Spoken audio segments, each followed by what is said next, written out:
Question number 2, वह सबसे छोटी संख्या ज्ञात कीजिए जिसे निम्नलिखित संख्या को गुना करने पर पूर्ण घन संख्या प्राप्त हो जाए। देखिए काफी आसान है, इसको भी हम लोग अभाज्य गुणनखंड से ही बनाएंगे। ठीक है, 2 का 1 नंबर कितना दिया हुआ 243, 243 का हम लोग अभाज्य गुणनखंड कर लेते हैं। तो कितना बार में लग जाएगा 243 होगा, ये कितना बार में लग जाएगा 3 बार में लग जाएगा, 2 अठे 24, यहाँ पर 1 3 से लगेगा, फिर से देखिए 27 बार में, फिर 3 नंबर 27, उसके बाद 3 तिया 9। अब क्या करेंगे, सभी का अभाज्य गुणनखंड लिखेंगे। कितना बार दिया हुआ 6 बार दिया हुआ, 5 बार दिया हुआ। तो हम लोग कितना संख्या, देखिए यहाँ पर एक जोड़ा मिल रहा है और एक जोड़ा नहीं मिल रहा है। ठीक है, तो एक और कह रहा है कितना न्यूनतम संख्या से गुना करेंगे। न्यूनतम संख्या यहाँ पर दिया होगा, ये छोटी संख्या दिया होगा कि गुना करेंगे ताकि वो पूर्ण घन संख्या बन जाए।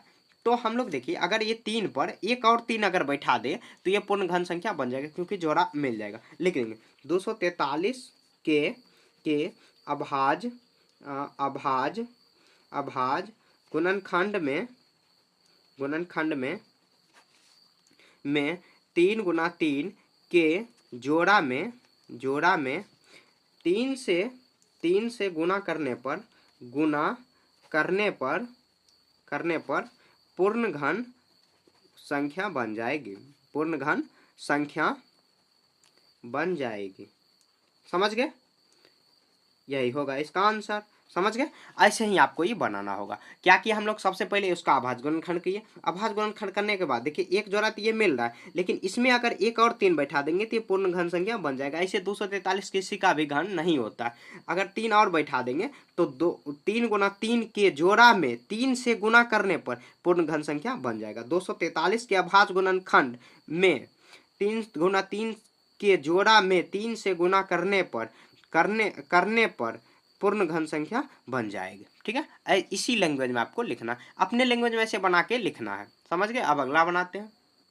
दिया हुआ है 256 देखिए कितना बार में लगा देंगे तो 2 बार में लग जाएगा। 2 एकम 2, 2 दूना 4, 2 अठे 16, फिर 2 छक 12, 2 चौके 8, फिर 32 बार में, यहाँ पर 2 16 बार में लगाएंगे, 2 8 बार में लगाएंगे, फिर 4 बार में, उसके बाद 2 बार में। तो देखिए 256 का हम लोग ऐसे लिख सकते हैं कितना बार में, तो 2 के 1 2 3 4 5 6 7 8 बार 2 यहाँ पर हम लोग लिख देंगे।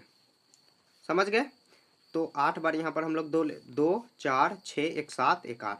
देखिए जोड़ा मिलाएंगे, एक जोड़ा उसके बाद एक जोड़ा, और यहाँ पर देखिए एक और जोड़ा में अगर 2 लिख देते तो लिख देंगे 256 के अभाज्य गुणनखंड में 256 के अभाज्य गुणनखंड में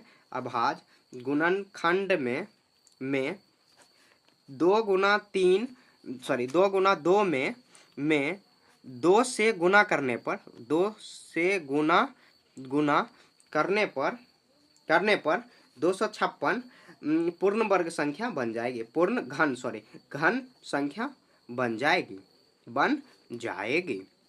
समझ गए, बस ऐसे ही आपको अभाज्य गुणनखंड करेंगे और देखेंगे कि किसका कितना जोड़ा मिल रहा है, नहीं मिल रहा है। जितना नहीं मिलेगा उतना से हम लोग गुना करा देंगे, आ जाएगा उसका अभाज्य गुणनखंड। पूर्ण वर्ग संख्या घन संख्या बनाने के लिए उसको न्यूनतम इतना संख्या से हम लोग गुना करेंगे तो हो जाएगा। समझ गए, 2 नंबर हो गया। आप देखिए 3 नंबर कितना दिया हुआ 72, तो 72 भी काफी आसान है, इसका भी अभाज्य गुणनखंड करेंगे पहले। तो देखिए 3 नंबर में कितना दिया हुआ, तो 72 दिया हुआ है, 72 का भी करेंगे, 36 दूनी 72 होता है, 2 से फिर करेंगे 18, 2 नंबर 18, फिर से 3 तिया 9। अब देखिए हम लोग 72 का लिखते हैं अभाज्य गुणनखंड 2 गुना 2 गुना 2 गुना, फिर 3 गुना 3 गुना 3। ठीक है, अब देखिए ये जोड़ा मिल रहा है लेकिन 3 नहीं मिल रहा है, 3 में एक अगर और 3 रहता है तो मिल जाता। लिख देंगे 72 के अभाज्य गुणनखंड में 72 के अभाज्य गुणनखंड में 3 गुना 3 में 3 से गुना करने पर 72 पूर्ण घन संख्या बन जाएगी। समझ गए, ऐसे ही करना है आपको। 1 और 3 अगर रख देंगे तो वो पूर्ण घन संख्या बन जाएगा। तो 72 का हम लोग अभाज्य गुणनखंड कर लिए। करने के बाद देखिए 3 1 मतलब 2 3 दिया हुआ, एक अगर 3 और एक्स्ट्रा लगा देते तो ये अभाज्य गुणनखंड मतलब इसका पेयर बन जाएगा, तो ये पूर्ण घन संख्या बन जाएगी। समझ गए, ऐसे ही आपको सॉल्व करना है। आगे देखते हैं आप। देखिए 4 नंबर कितना दिया हुआ 675।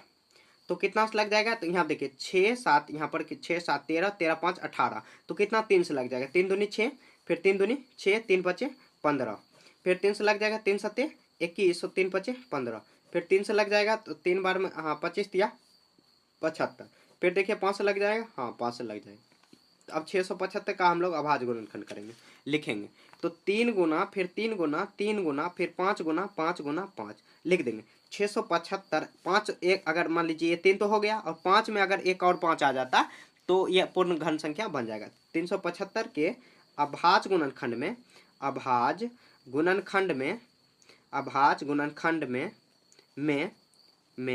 5 गुना 5 में 5 से गुना करने पर, 5 से गुना करने पर 675 पूर्ण घन संख्या, पूर्ण घन संख्या बन जाएगी, घन संख्या बन जाएगी, बन जाएगी। ठीक है, ऐसे ही आपको कर लेना, काफी आसान है ये सब क्वेश्चन। उसके बाद देखिए 4 नंबर हो गया, 5 नंबर देखते हैं। 5 नंबर क्या दिया हुआ, 100, तो 100 का हम लोग करेंगे अभाज्य गुणनखंड कर लेते हैं। कितना बार में लग जाएगा, 2 से 50, फिर से 2 से लगाएंगे तो ये 25, फिर से 5 लगाएंगे तो यहाँ पे 5 आ जाएगा। तो 100 का करेंगे तो 2 गुना 2 गुना, फिर 2 गुना 5 गुना 5। तो देखिए यहाँ पर थोड़ा सा ट्विस्ट है, कोई मतलब काफी आसान है। 2 गुना 2 में अगर 2 और मिल जाता तो ये पूर्ण घन संख्या यहाँ पर बन जाता, एक मतलब 3 का पेयर, 2 का पेयर बन जाता, फिर 5 का एक और पेयर अगर रख लेते तो बन जाएगा। तो हम लोग लिखेंगे 100 के अभाज्य गुणनखंड में, 100 के अभाज्य गुणनखंड में 2 गुना 2 में 2 से तथा 5 गुना 5 में 5 से गुना करने पर, गुना करने अर्थात 2 गुना 5 को हम लोग क्या, 2 पचे 10 से गुना करने पर, अर्थात 2 गुना 5 10 से गुना करने पर पूर्ण घन संख्या बन जाएगी। समझ गए। तो जैसे 2 में भी एक 2 लगाएंगे और 5 में भी एक 2 लगाएंगे, तब 2 गुना 5 करेंगे तो 10 आ जाएगा।